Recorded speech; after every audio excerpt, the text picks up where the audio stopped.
3 days later regretted the footage.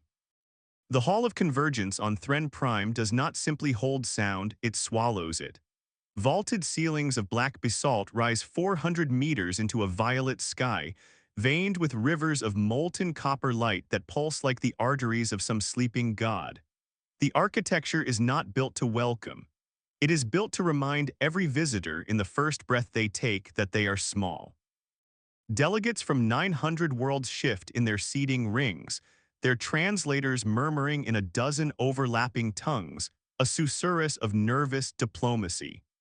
The air smells of ozone and incense stone. The ceremonial sent the Thrennic burn before every subjugation ceremony, though they never call it that. Sound behaves strangely here. Every footstep against the polished basalt returns as a soft, delayed echo, timed by the architects of this hall to arrive just late enough to unsettle whoever caused it. A design choice as deliberate as anything else in this chamber, meant to make even the confident feel as though something is following them. Above, along the ceiling's copper veins, faint mechanical hums mark the passage of the Ascendancy's surveillance arrays, listening to every whispered aside, cataloging every flicker of dissent for review by officers who will never explain what precisely they are searching for. No delegate here has ever confirmed exactly how much is recorded. All of them behave as though it is everything.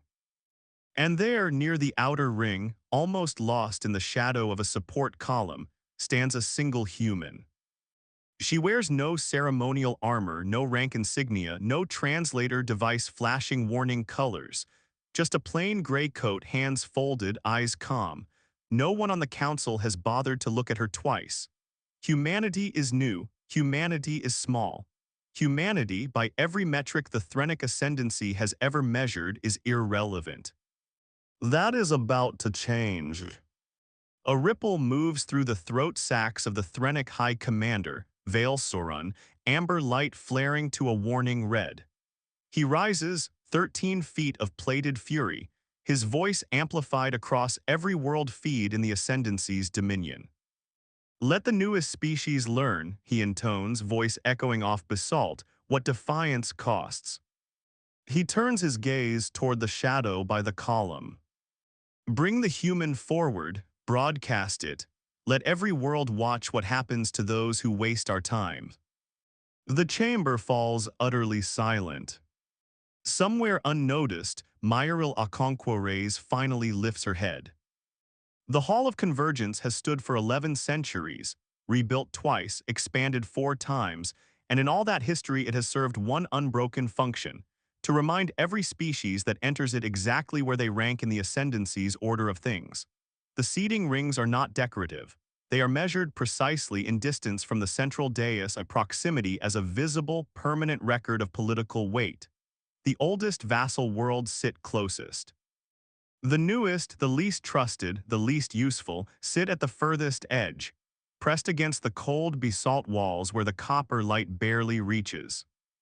It is here, at the furthest edge, that the human delegation has been seated since the day Earth was granted its provisional council chair. A grudging concession, extracted only after a brief, humiliating first contact skirmish that the Ascendancy's historians have already begun quietly omitting from official record, for reasons none of them will discuss openly. Officially, humanity's seat exists because interstellar law requires it. Unofficially, every delegate in this chamber understands that Earth's presence here is tolerated, not respected. A formality maintained because removing it would cost more political capital than ignoring it. Around the chamber, other species watch with the practiced stillness of those who have learned through hard experience that visible reaction invites unwanted attention. The Corvair assembly, insectoid and methodical, cluster near the midrings, their chitinous mandibles clicking in low, anxious rhythm. The semi-conquered, willowy and pale, favor the shadowed sections, their bioluminescent skin dimmed deliberately to avoid drawing notice. Every species here has, at some point, learned the same lesson. Attention from the Ascendancy is rarely a gift. Mireille Okonkwo-Reyes did not arrive at this posting through the conventional channels of Earth's diplomatic corps. Before the stars, before the compact, she spent 6 years as a trauma surgeon attached to disaster relief operations in some of the most dangerous conflict zones her homeworld had to offer, regions where the infrastructure of medicine collapsed faster than the infrastructure of violence, where she learned, through repetition too brutal to forget, exactly how much a human body could absorb and still function. She was recruited into the diplomatic corps not for her negotiating instincts, which were, by her own admission, unrefined at the time, but for something raw, ruin harder to train, an almost total absence of visible fear under sustained physical duress. Her superiors called it a liability during peacetime postings. They call it something else entirely now. She has held the Human Council seat for a little under 4 standard years. In that time, she has said very little in open session, a deliberate strategy, born less from timidity than from the simple calculation that a species with no fleet, no colonies beyond its own solar system, and no history among the stars gains nothing from posturing it cannot back. She has spent those 4 years watching, listening, cataloging with the same clinical patience she once brought to a trauma bay, exactly how the Ascendancy's machine of quiet coercion actually functions, which levers move which outcomes, which silences mean fear and which mean calculation, which delegates might, given the right circumstances, be willing to say aloud what they have only ever said in private. None of that patient work matters to Vale Sorun today. To him, she is simply the newest, least significant delegate in the chamber, seated at the furthest edge, exactly where the Ascendancy's order of things says she belongs, and therefore exactly where he has chosen, almost carelessly, to make his example. 2 Thrennic enforcers move through the crowd, their footfalls heavy enough to vibrate the polished floor. They are bred for this, plated in dark carapace, joints reinforced for exactly this kind of theater, the long walk, the slow reveal, the moment before violence when a species is meant to break on principle alone before a single blow has even landed. It has worked on 11 species before this one. It has never failed. Mireille does not step back. She does not raise her hands. She watches the enforcers approach the way a surgeon watches vitals scroll across a monitor, present, attentive, entirely without panic. Later, analysts across 100 worlds would slow the footage down, frame by frame, trying to find the moment her composure cracked. They would not find it. It does not exist. The enforcers seize her by the arms. The translators around the chamber flicker, catching whispers in 40 languages, shock, morbid curiosity, and in a few rare cases, something closer to shame. Not every delegate on this council wanted this. Not every delegate believes conquest is destiny. But fear has kept them silent for longer than any of them can remember, and silence, once habitual, becomes its own kind of architecture. Vale Sorun descends from his dais, his footsteps unhurried, his throat sac cycling through a deep, satisfied crimson. He has done this before.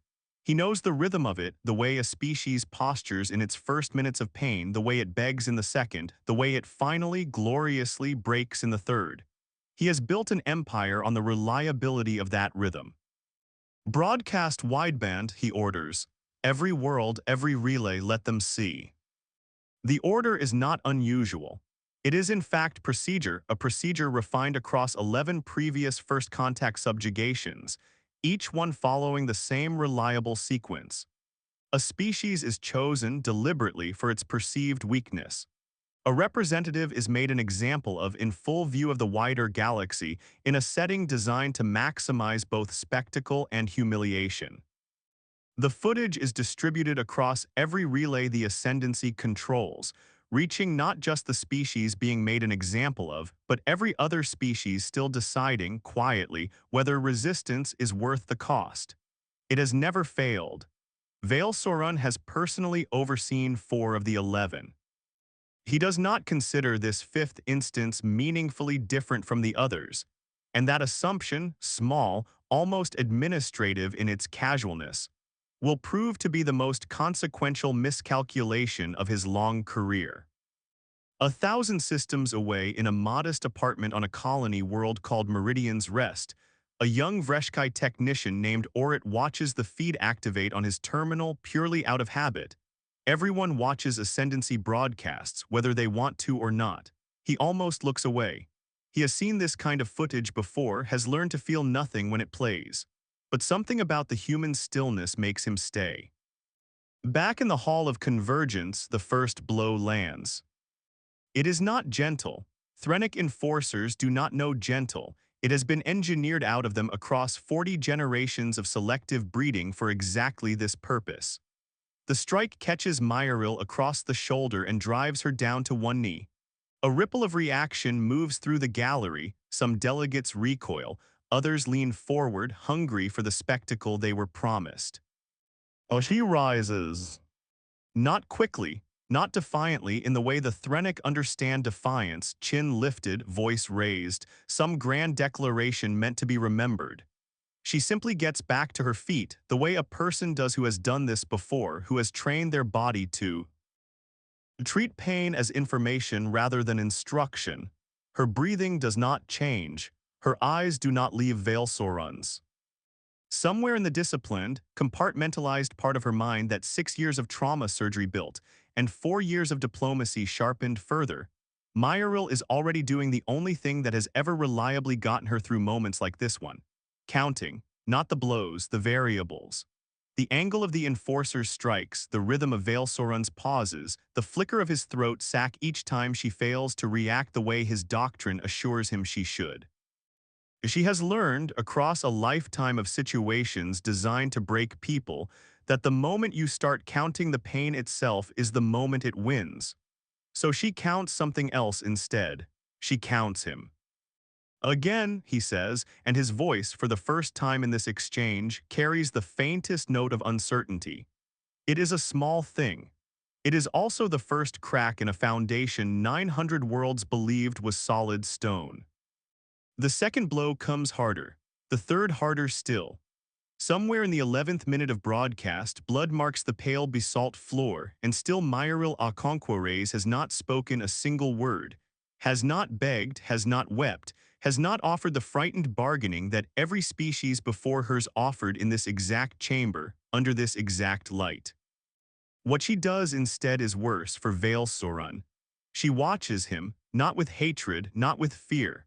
With something closer to clinical patience, the expression of a woman cataloging a problem she intends to solve later at her leisure on her own schedule. On Meridian's rest, Orit's hands have gone still over his terminal. He has stopped breathing without noticing. Across the Ascendancy's dominion, similar scenes repeat in 10,000 households, in barracks and shipyards and orbital stations. Species that have learned through hard experience not to look away from Thrennic broadcasts because looking away has consequences too. And so 900 worlds watch a single unarmed human absorb a beating meant to demonstrate the futility of resistance, and instead witness something none of them have a word for yet. It ends eventually not because Mireille breaks, but because Veilsorun calls a halt to it. A decision he will spend the following 3 days trying to understand the reasoning behind and never quite managing to explain to his own satisfaction. He tells himself it was strategic restraint, a demonstration of mercy meant to make the lesson land harder. He does not believe himself, not fully, not in the private hours when the broadcast light has dimmed and the chamber has emptied, and he is alone with the memory of her eyes. Mireille is escorted, not carried, escorted, because she will not allow herself to be carried, will not give them that final image, to a holding chamber deep beneath the Hall of Convergence. The door seals behind her with a sound like a held breath finally released. She sits, she assesses her injuries with the same detachment she showed the enforcers, a fractured rib, deep bruising along the left side, a shallow cut above one eyebrow that has mostly stopped bleeding. Field triage performed on herself in the dark without complaint. Somewhere in another life before diplomacy, before the Interstellar Compact recruited her out of a war zone trauma unit on a devastated coastline back on Earth, she learned to do this without flinching. That life has not left her. It never really does. As she closes her eyes, she does not sleep, she waits. In the dark of the holding chamber, with no monitors to reassure her and no certainty that anyone beyond the door still considers her survival a priority, Mireille allows herself, briefly, the one indulgence she has denied herself throughout the entire ordeal. She thinks about home. Not Earth in the abstract, not the blue marble the recruitment briefings always led with, but a specific coastline, a specific triage tent, a specific night early in her surgical career when she held pressure on a wound for 6 hours straight because stopping, even for a moment, meant losing the patient. And somewhere around hour 4 she had stopped believing her arms could keep going and kept them going anyway.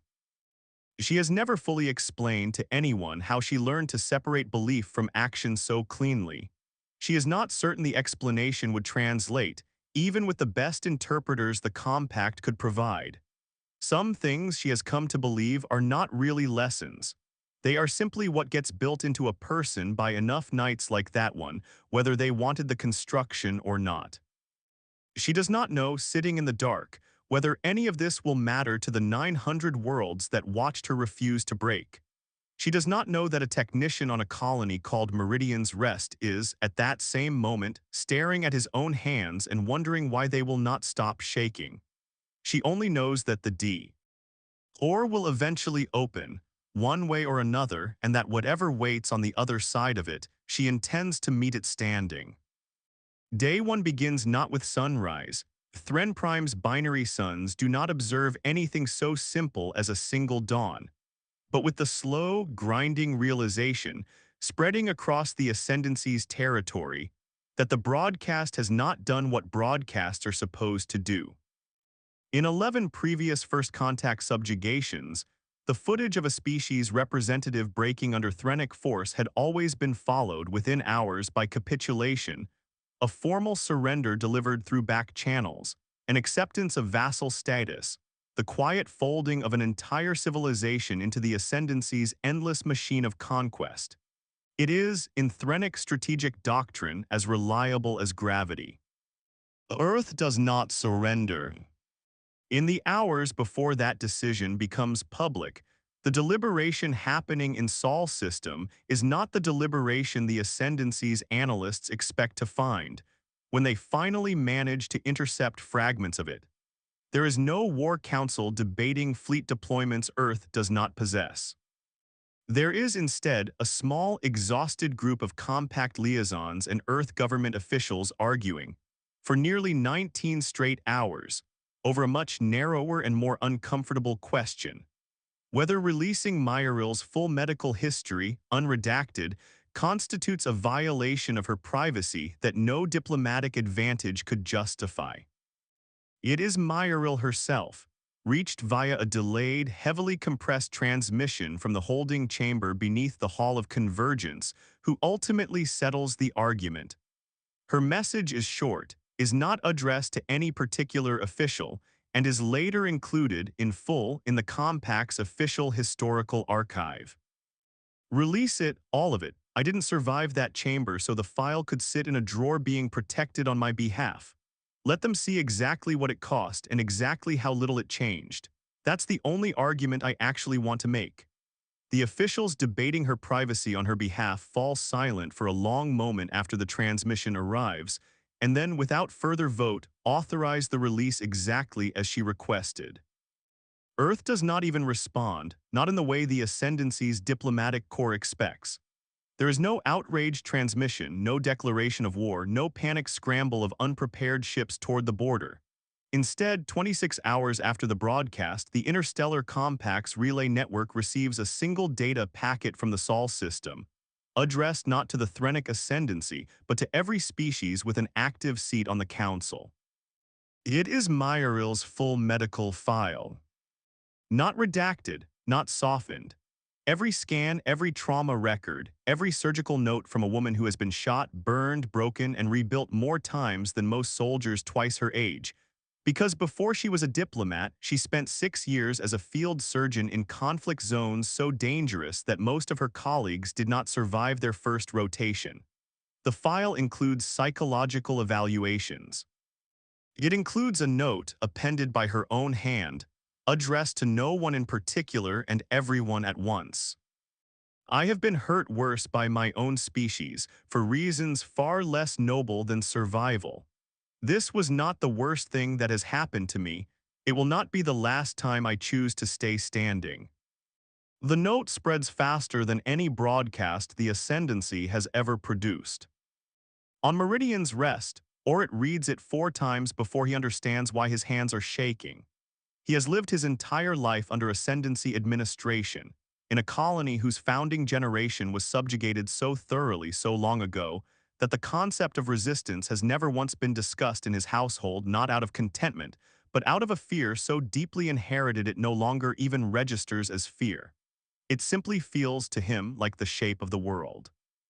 Reading Mireille's note, he feels something shift that he does not yet have language for, something that will not fully resolve into a name for several more years, until he finds himself, much later, standing in a very different version of the Hall of Convergence, wearing a delicate sash of his own.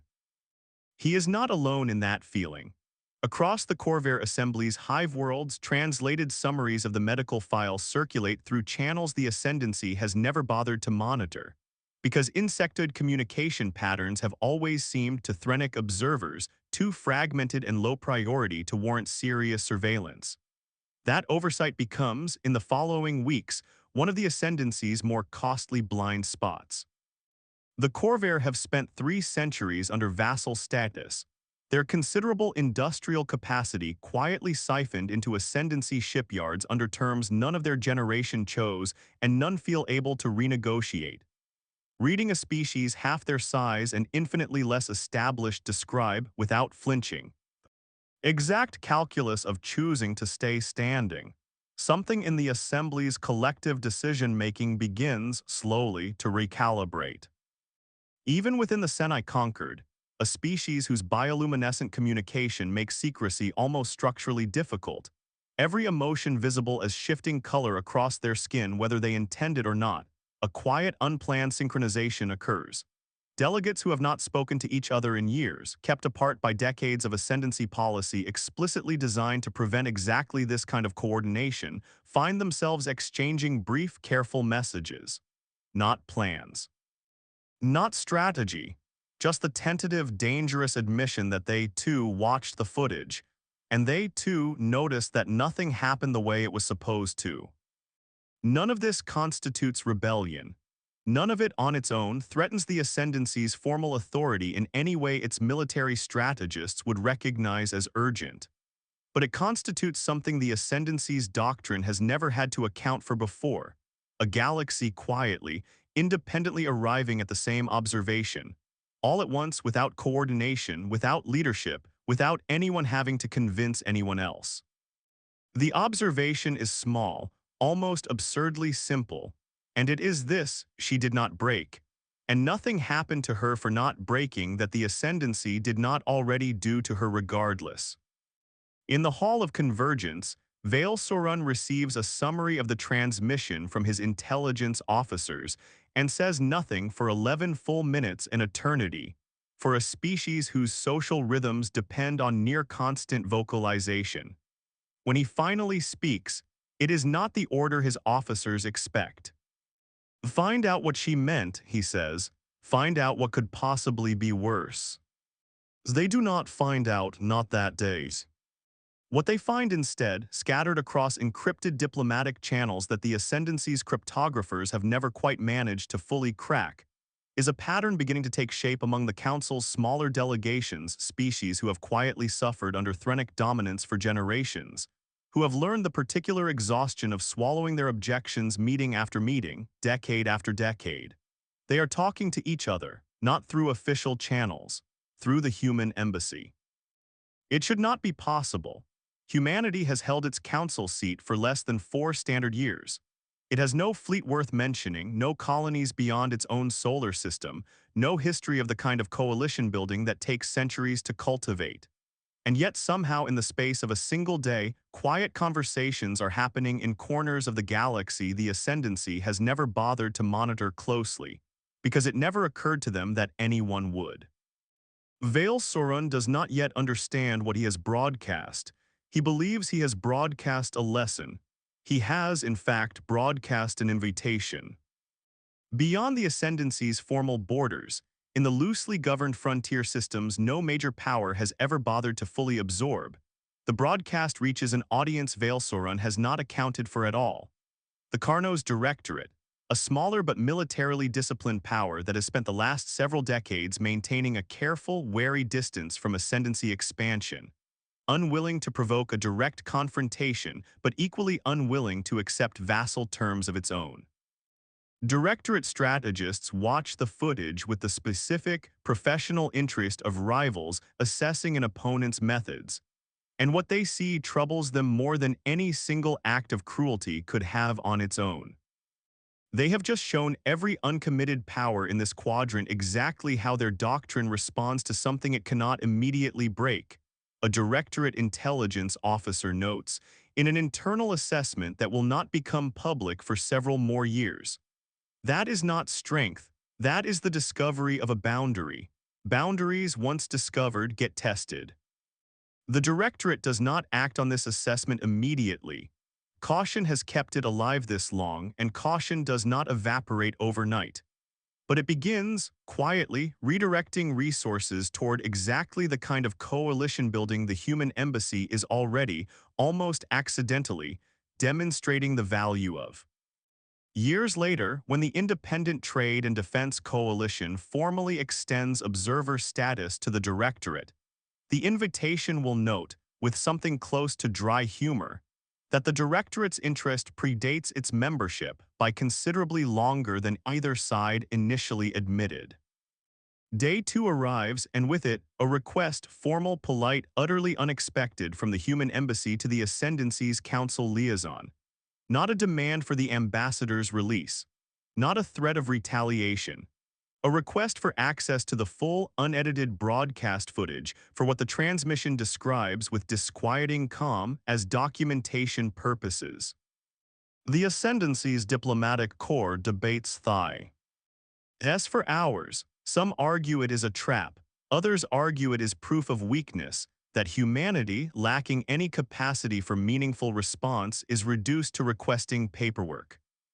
One of Veilsorun's senior advisors, a cautious tactician named Threlvash who has survived 4 changes of command by never once being the first voice in a room, raises a concern the others dismiss too quickly. That a species capable of surviving the broadcast without visible collapse might also be capable of using the footage itself as a weapon, in ways the Ascendancy's doctrine has no established defense against, because the doctrine was never built to imagine an opponent who would want the footage preserved rather than destroyed. Veilsorun, against the counsel of both factions, grants the request. He tells himself it costs nothing to grant, the footage exists regardless, has already been broadcast, and refusing a request for a copy of something 900 worlds have already seen would only invite the appearance of concealment. It is, on the surface, sound reasoning. He will spend the following day understanding exactly how wrong that assumption was. What arrives at the human embassy alongside the footage request is a second delegation, not diplomats, not soldiers, but a small team of specialists whose credentials, when finally translated into Thrennic administrative categories, read as something between forensic analysts and trauma historians. They do not ask to see Veilsorun. They do not ask to see the council. They ask instead to speak with the technicians who operated the broadcast equipment. It is a strange request, and stranger still is what the specialists actually want. Not apologies, not explanations, but timestamps. Precise second-by-second timestamps of every strike, every pause, every moment Mireille Okonkwo-Reyes moved or spoke or simply breathed. They cross-reference this against her medical file with an efficiency that unsettles even the Ascendancy officials assigned to supervise them. The lead specialist, a soft-spoken data analyst named Priya Ferreira who spent the earlier part of her career reconstructing timelines for war crimes tribunals back on Earth, works with the same unhurried thoroughness Mireille showed in the chamber itself. She does not raise her voice at the Thrennic technicians assigned to assist her, even when their reluctance slows the process by hours. She simply waits, notes each delay, and continues. One of the assigned technicians, A young enforcer named Karsh, who was present in the chamber during the broadcast itself, watches her work for the better part of a day before finally asking, in halting ascendancy standard, why humans bother documenting suffering so precisely instead of simply demanding retribution. Ferreira considers the question longer than Karsh expects. Because retribution ends the story in one place, she says eventually. Documentation lets it end somewhere else. We'd rather everyone remember exactly what happened than argue about it later. Karsh does not answer. He does, however, quietly ensure that the remaining data requests are processed without further delay. A small, unremarkable act of cooperation that neither he nor Ferreira will realize, until years later, was one of the first individual defections from the Ascendancy's doctrine of obstruction. By the end of the second day, the specialists have compiled a report. It is not sent to Vale Sorun. It is not sent to the Council. It is broadcast, quietly, deliberately, through the same relay network the Ascendancy used to broadcast the beating itself to every species that watched the original footage. The report does not accuse. It does not condemn. It simply lays out in clinical, unemotional language exactly how long Mireille endured, exactly what her body absorbed, and exactly how, by every documented human physiological and psychological baseline, she should have broken far sooner than she did. It notes, almost as an aside, that human beings have a long and complicated history of enduring exactly this kind of ordeal, not because they are impervious to pain, but because they have spent their entire evolutionary and cultural history learning, over and over, in war and famine and every conceivable disaster, how to keep standing anyway. The report ends with a single line that 900 worlds will spend the next several years quoting back to each other in a dozen different contexts. You did not break hers, you revealed hers. On Meridian's rest, Orit shows the report to his supervisor. His supervisor shows it to 3 others. By the time the Ascendancy's sensors identify the transmission and attempt to suppress further distribution, it has already reached every world with an active relay connection. Suppression, at that point, only confirms what the report already implied. Vale Sorun begins, for the first time, to understand the shape of his mistake. It is not a small understanding. It arrives the way see. Certain truths do all at once, unwelcome, impossible to unsee once seen. He had broadcast the beating to demonstrate that resistance was futile. He had instead broadcast proof that it was not. Late on the second night, hours before the emergency session is formally called, Vale Sorun does something no Thrennic High Commander has done in living memory. He visits a prisoner's holding chamber alone, without guards, without recording equipment, without any of the ceremonial trappings that normally accompany his presence anywhere in the Hall of Convergence. He tells himself, as he descends the narrow service corridor, that he is simply gathering intelligence, assessing the human's true condition before the political consequences of the last 2 days force his hand in the morning. He does not fully believe this explanation either by the time he reaches the door. Mireille does not rise when the door opens. She is sitting against the far wall, still in the same gray coat, and she regards him with the same unhurried attention she gave the enforcers 3 days earlier. Not fear, not defiance exactly, something closer to simple, patient curiosity about what he has decided to do with this visit. You could have ended it sooner, he says without preamble. A single word of capitulation, that is all it has ever taken with every species before yours. Why withhold something so easily given when the cost of withholding it was this? Mireille considers the question with the same care she brings to every question, even ones asked in the dark by the man who ordered her beaten. Because the word wouldn't have meant anything, she says. You weren't asking me to agree with you. You were asking me to perform agreement on camera, so every other species watching would believe agreement was the only rational choice available.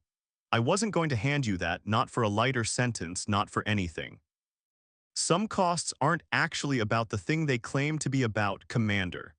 I think you understand that better than you're letting yourself admit right now, or you wouldn't be standing in this doorway asking me instead of reviewing tomorrow's agenda.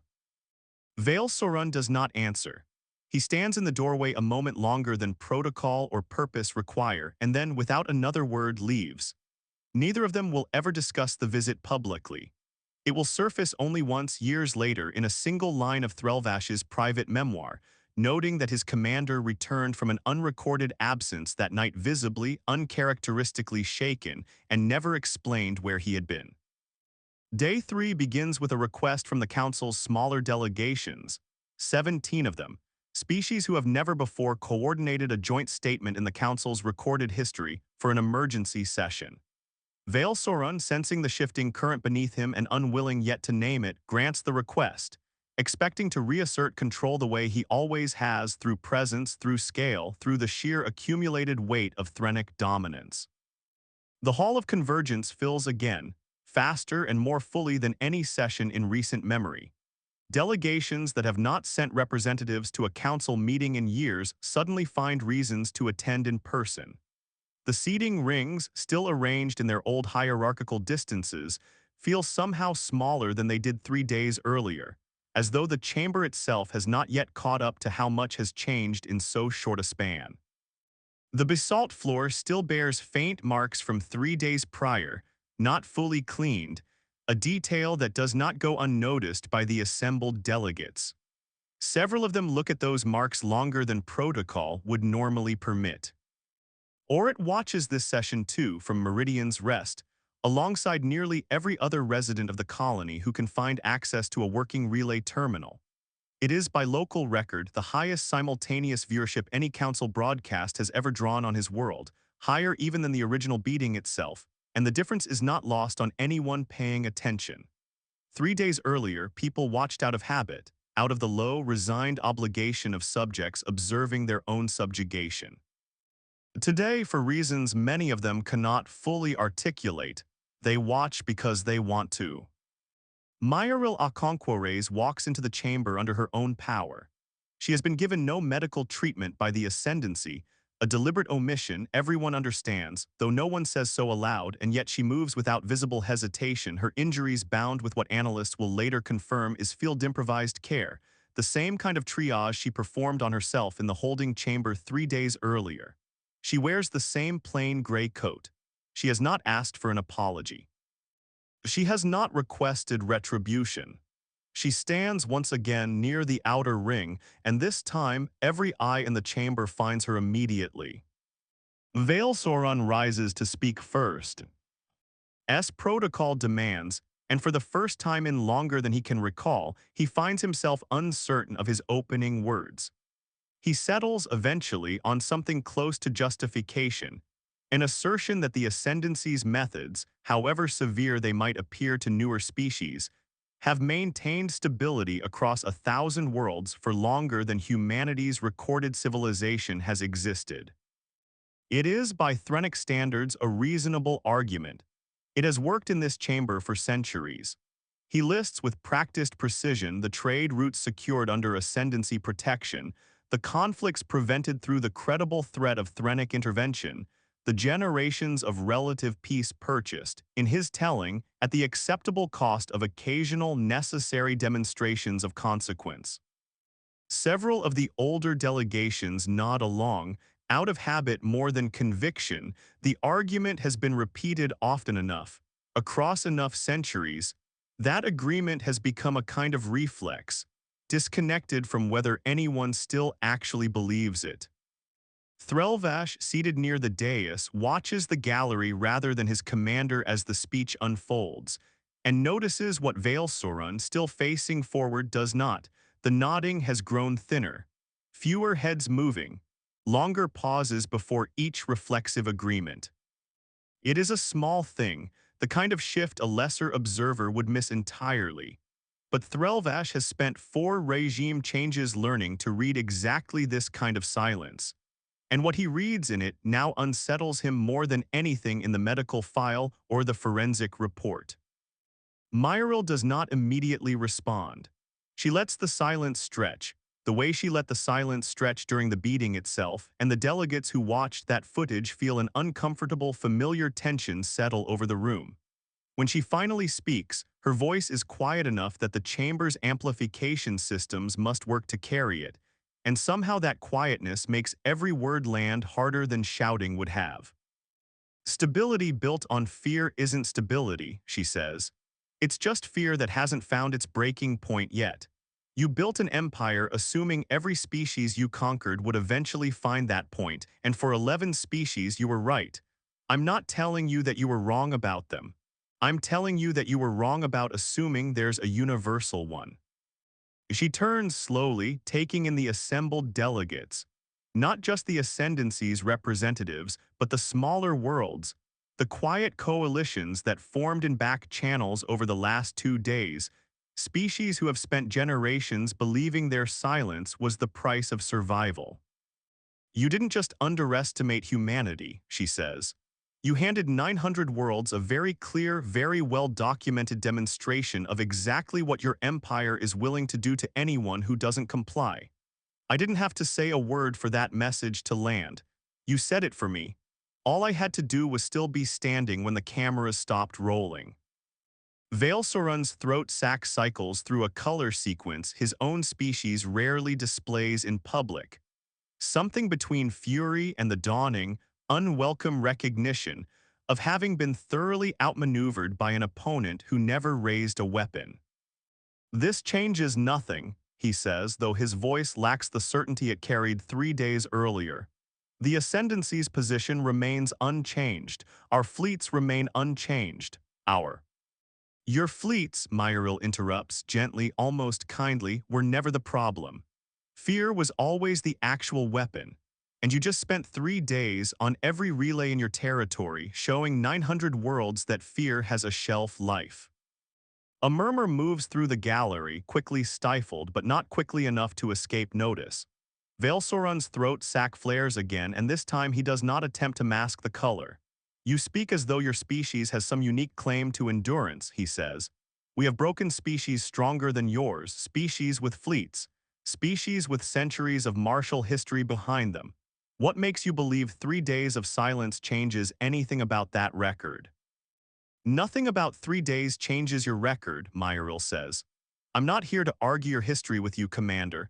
I'm telling you what your own broadcast already told 900 worlds, whether you meant it to or not, that your entire doctrine assumes there's a universal breaking point, identical across every species, and that assumption has just publicly failed.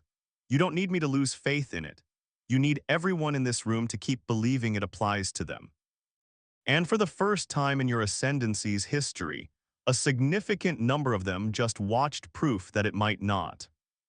Vale Soran has no immediate answer to this. It is, perhaps, the first time in the recorded history of the Hall of Convergence that a Thrennic High Commander has stood in open session and found himself without one. Of the 17 smaller delegations that requested this session rise, one by one, not in defiance exactly, but in something that has been building quietly for far longer than 3 days, the accumulated weight of generations spent swallowing objections, finally finding a moment stable enough to stand on. They do not declare war. They do not need to. They announce, instead, the formation of an independent trade and defense coalition, structured explicitly outside Ascendancy oversight, its founding charter modeled to the visible discomfort of the Thrennic delegation on documents provided by the human embassy. It is not a rebellion. The Ascendancy's military remains, for now, intact and formidable. But it is the first crack in a foundation 900 worlds had long assumed was permanent, and cracks, once visible, have a way of widening. Vale Soran returns to his private chambers that evening, the evening that will later be marked, in a dozen different historical accounts, as the true end of the Ascendancy's unchallenged era, and reviews the broadcast footage alone, for the first time watching not as the commander who ordered it, but as an observer trying to understand what 900 worlds saw that he did not. He watches Mireille rise again and again, frame by frame, searching for the moment her composure breaks. He does not find it. He begins slowly to understand that he never will because it was never going to happen, because whatever the Ascendancy's doctrine assumed about universal breaking points, it had simply never accounted for a species that built its entire civilization on the specific, stubborn refusal to stay down. 3 days, that is all it took. 3 days for an empire built across 1,000 worlds and countless generations to watch its central premise unravel, broadcast on its own network, using its own footage, delivered by a woman who never raised her voice above a conversational register and never once asked for sympathy. The regret when it finally settles over Vale Sauron in full is not the regret of cruelty recognized as wrong. The Ascendancy's doctrine does not easily produce that particular reflection. It is a colder, more practical regret. The regret of a strategist who has just handed his greatest strategic asset directly to the opponent he most needed it to intimidate.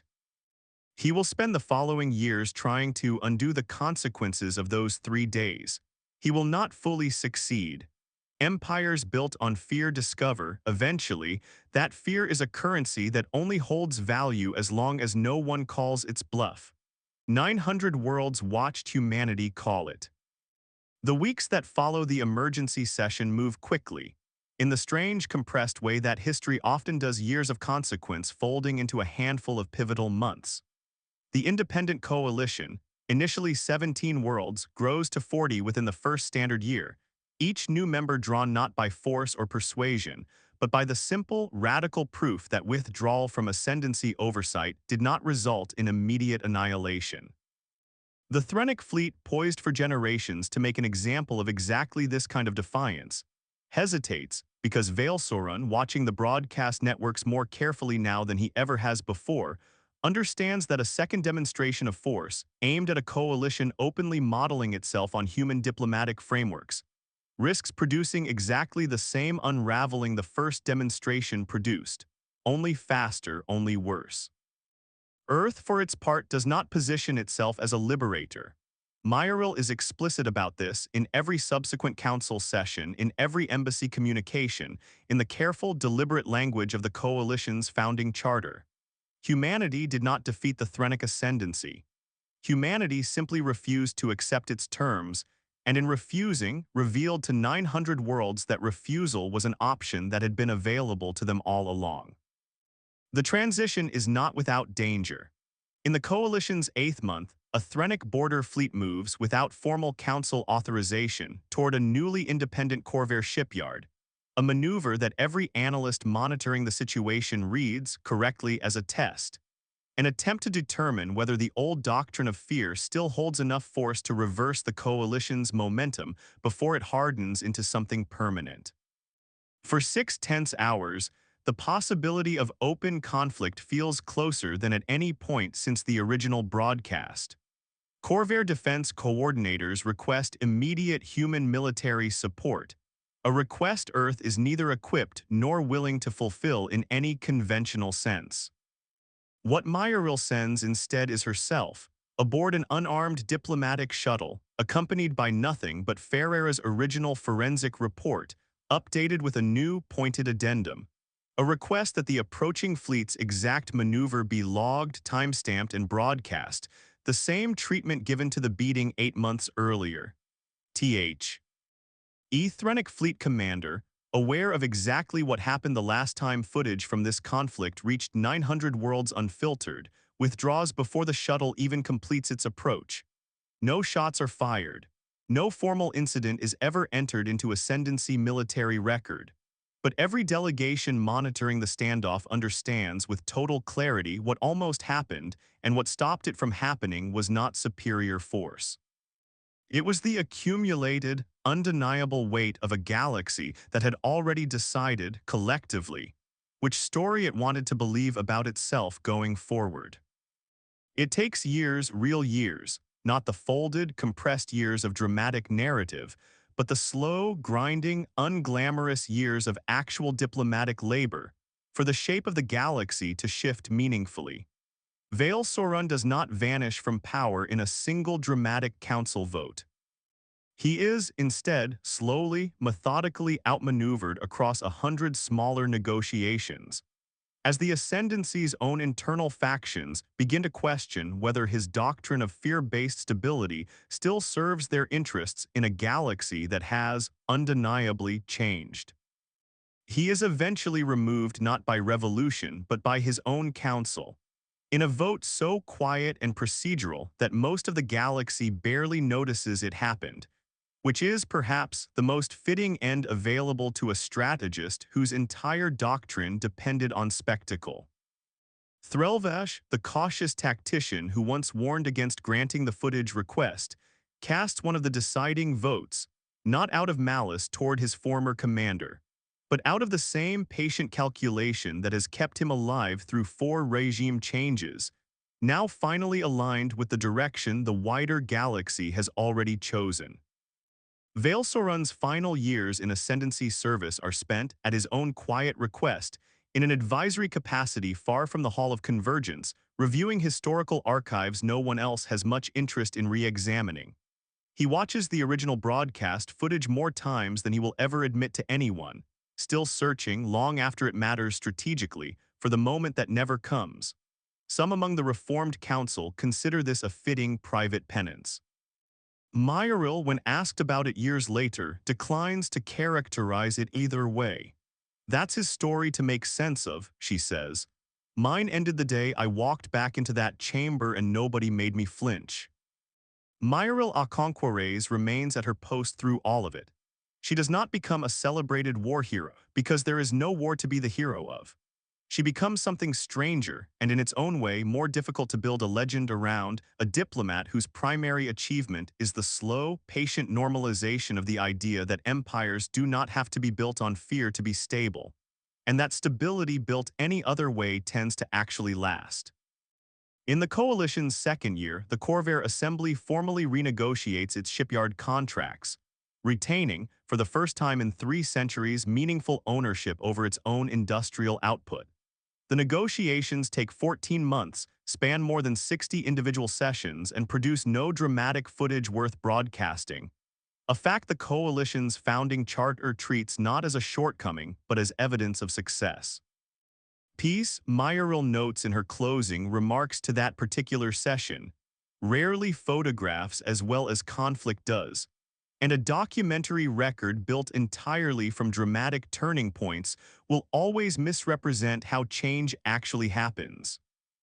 In the 3rd year, the Seni Conquered opens its bioluminescent communication networks to joint use for the first time in its recorded history, allowing Coalition members instant, verifiable translation across species that had previously relied on slower, more easily manipulated intermediary channels. It is a small technical decision with outsized consequences, closing off one of the last remaining avenues through which the old Ascendancy doctrine could quietly reassert influence by controlling the flow of information between smaller worlds.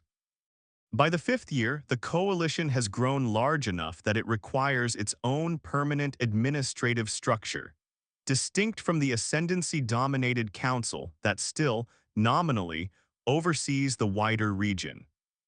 Mireille declines every proposal to name the new structure after herself, or after Earth, insisting instead on a designation drawn from a phrase in the founding charter's opening line, a phrase delegates later realize, lifted almost directly from her own closing statement during the emergency session 5 years earlier, the Standing Accord. Now fast forward several years. The Hall of Convergence has changed. The basalt walls remain, the violet sky still bleeds copper light across the vaulted ceiling, but the atmosphere within has shifted in ways no renovation could have produced. The seating rings, once arranged in strict hierarchical distance from the Ascendancy's central dais, have been reconfigured into a wide, level circle, a structural change proposed, debated, and eventually ratified by a coalition that now includes, remarkably, a reformed Thrennic delegation among its most active members. The copper light still pulses along the ceiling's veins, but it no longer feels like the arteries of a sleeping god.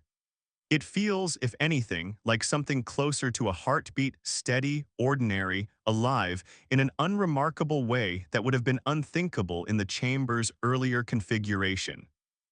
The surveillance arrays that once hummed constantly along the vault, cataloging every whispered aside, were decommissioned in the Coalition's fourth year, over the objection of a shrinking minority who still argued that some form of monitoring was necessary for stability.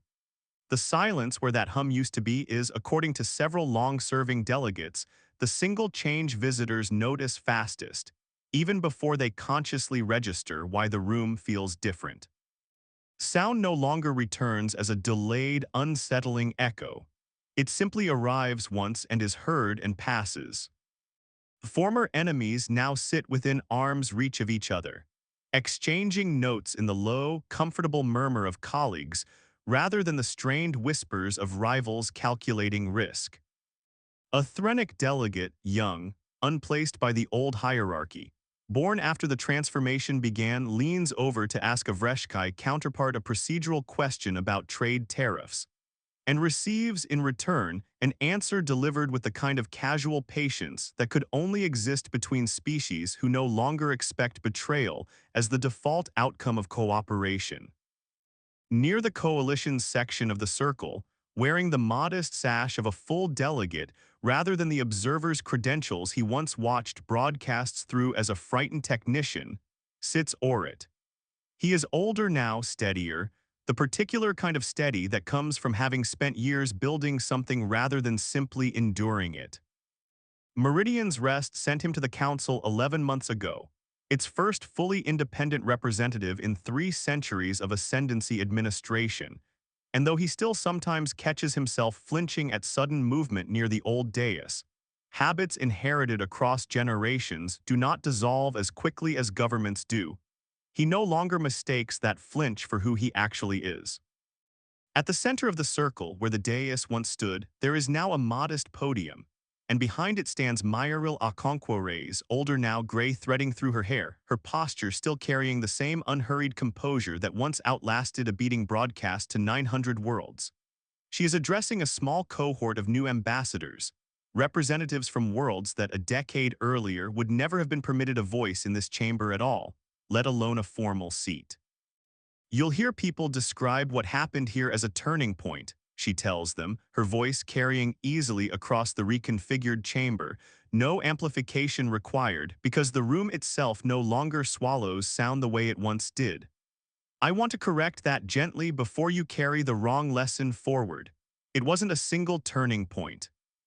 It was 3 ordinary days, followed by several thousand more ordinary days after that, each one requiring someone to choose cooperation over retaliation, patience over spectacle, truth over the easier, more satisfying alternative. Peace isn't a moment you arrive at. It's a decision you keep making, long after the cameras have stopped rolling and no one is watching to see whether you'll keep making it. Or it listens from his seat with the particular attentiveness of someone hearing, for perhaps the 100th time, a story he was once too afraid to fully believe. He remembers watching the original footage on a terminal in a cramped apartment, hands shaking, certain that whatever he was seeing would somehow be punished out of existence before it could mean anything. It was not. That, more than any single council vote or trade agreement, remains the detail he finds hardest to explain to people who did not live through the transition. Not that the empire changed, but that it was allowed to keep changing day after day without anyone reversing it. A young ambassador near the front, from a world that only joined the coalition 18 months earlier, raises a hand and asks the question every new delegation eventually asks. The one Mireille has answered in some form more times than she can count. Whether she ever regrets what happened to her in this chamber, whether she would choose differently if given the chance. She considers the question with the same unhurried care she has brought to every question in this hall for the better part of 2 decades. I regret that it had to happen at all, she says. I don't regret staying standing. Those are different things, and learning to tell them apart is probably the most useful lesson I can leave you with. Another new ambassador, younger still, from a world whose name most of the chamber still struggles to pronounce correctly, asks a quieter question not about regret but about fear. Whether Mireille was afraid in those 3 days, and if so, how she managed to keep it from showing. I was afraid the entire time, she says without hesitation, and something in the plainness of the admission seems to land harder in the chamber than any composed reassurance could have. Fear was never the thing I had to overcome. Showing it before I decided what to do about it, that was the thing I had to overcome. Those aren't the same, and nobody teaches you the difference quickly. I learned it slowly, over a career I wouldn't wish on anyone, and I'm telling you now so maybe some of you can learn it a little faster than I did. She pauses, glancing once toward the faint, permanent mark still visible in the basalt floor near the chamber's center, marks the reconfiguration never fully erased, left deliberately at her own request, as a plain and unglamorous reminder that history is not a story told for comfort. Fear is going to walk into this chamber with you every time something genuinely difficult is at stake, she continues. The question worth asking isn't how to make it leave, it's whether you're going to let it decide what you do next. The session ends, as most sessions in the reconfigured Hall of Convergence now do, without ceremony, delegates rising, exchanging quiet conversation, filing out into a chamber whose architecture no longer demands anyone feel small within it. History, in its retrospective clarity, tends to simplify what happened here into a single dramatic image. A human ambassador, beaten and broadcast across 900 worlds, refusing to break. That image is not false. But it is incomplete, the way all simplified histories are incomplete, because it leaves out the years of unglamorous, patient labor that followed the trade agreements negotiated one clause at a time, the trust rebuilt one small kept promise at a time, the countless ordinary days when peace was not inevitable, was not guaranteed, was simply chosen again quietly by people who understood that the alternative had already been tried for generations, and had never actually produced the stability it promised. It leaves out, too, the smaller stories folded inside the larger one. A data analyst who chose documentation over retribution, and in doing so gave a frightened technician on a colony world the first piece of evidence he ever trusted that things could be different. A cautious advisor who spent 4 regime changes learning to survive by staying quiet, and finally used that same patience to help end the doctrine he had spent his career serving. A young enforcer who processed one set of data, requests a little faster than protocol required, and never fully understood until years later that the gesture had mattered at all. Empires do not transform because of single moments, however dramatic. They transform because thousands of small, unremarkable choices, made by people who will mostly never be remembered by name, happen to accumulate in the same direction for long enough that the direction itself becomes impossible to reverse. The Thrennic Ascendancy in the years since has not vanished. It has transformed, imperfectly, unevenly, the way real transformation always is, full of setbacks and reversals and delegates who still occasionally argue for the old doctrine of fear. But it has transformed nonetheless into something its founders would scarcely recognize and something its former subjects in their most honest moments admit they never expected to see in their lifetimes. Documentarians who study this period tend to fix their attention on the 3 days that started it: the beating, the medical file, the forensic report, the emergency session, because 3 days makes for a cleaner story than several thousand. But the delegates who actually lived through the years that followed tend to describe it differently when asked. Not as a turning point followed by inevitable progress, but as a long, uneven negotiation with the temptation to go back to the way things were, a temptation that never fully disappeared, that simply lost, over and over, to the quieter, harder work of choosing otherwise. Priya Ferreira, long retired from active service by the time this account is compiled, is occasionally asked whether she considers the original forensic report the moment the tide truly turned. She resists the framing every time. Tides don't turn because of one report, she says. They turn because enough people decide individually on their own timeline that they're done pretending the old current was the only direction water could move. My report just happened to reach a lot of people on the same afternoon. That's not the same as being the reason. It is, by her own account, the closest thing to a legacy she has ever wanted. It's not credit for the outcome, but confirmation that the documentation held, that the record remained honest enough for people to build their own conclusions on top of it. Karsh, the young enforcer who once quietly expedited a data request without understanding why it mattered, now serves as a liaison officer within the Standing Accord's administrative wing, a career path that would have been unthinkable to him 3 days into the original broadcast, and one he still describes, when pressed, as something he backed into rather than chose, one small, unremarkable decision at a time, without ever quite noticing the larger direction those decisions were adding up to. And somewhere in the galaxy's long, unfinished story, a single detail remains fixed, unchanged. The way certain founding truths tend to remain unchanged even as everything built around them shifts. An empire once believed that broadcasting cruelty would prove its strength to 900 worlds. Instead, it proved something else entirely, something no strategist in the Ascendancy's long history had accounted for, that the species least equipped, by every conventional measure, to survive that chamber was, in fact, the only one capable of walking out of it having changed everything.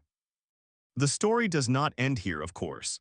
No honest account of a galaxy this large, this varied, this stubbornly unfinished, could claim a true ending anywhere at all. New delegations will keep arriving in the reconfigured Hall of Convergence for generations after everyone who remembers the original broadcast has passed out of active service. Some of them will make the same mistakes the Ascendancy once made in smaller, more localized ways, because the temptation toward fear as a shortcut to stability does not disappear simply because one empire, in one well-documented instance, discovered its limits. What changes, what the Standing Accord's founding generation actually managed to leave behind, is not the absence of that temptation, but a working, tested, thoroughly documented alternative proof, available to anyone willing to look at the record honestly, that the other option was never actually impossible. It was only ever unchosen. Peace was never something they gave us, Mireille Okonkwo-Reyes would say years later in what remains the most quoted line in the Coalition's founding archive.